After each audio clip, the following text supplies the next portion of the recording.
Penemban yo. Nanging penemban piye? Kula menika badhe tangklet malih. Nakon bab apa? Wong nrimo men kados pundi? Wong nrimo kuwi uripe dawa. Wong nrimo kuwi uripe dawa. Menawi wong sabar kuwi rejekine bakal jembar.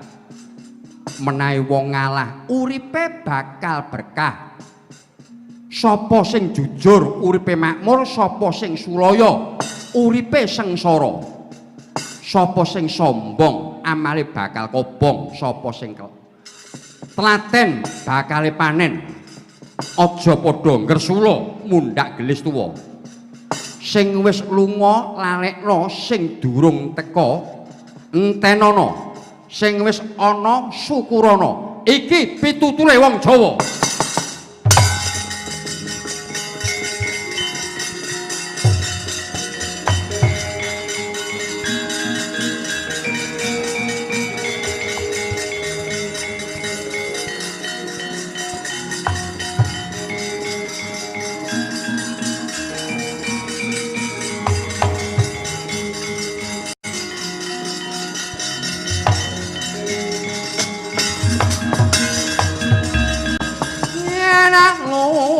Mampah kang mulat kawing ngrene singa barong pan padha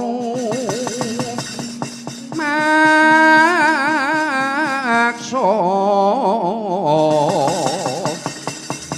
gajah metu ning murine macan gembong ing ayun nagara jengkan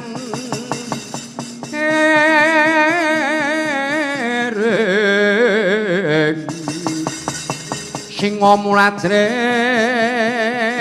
tresno om marang awak ingsun jene setan lawan manungsa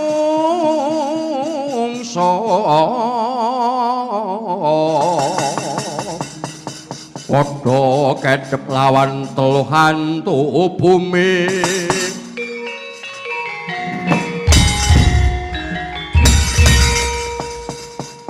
Sewu-sewu genge panuwun.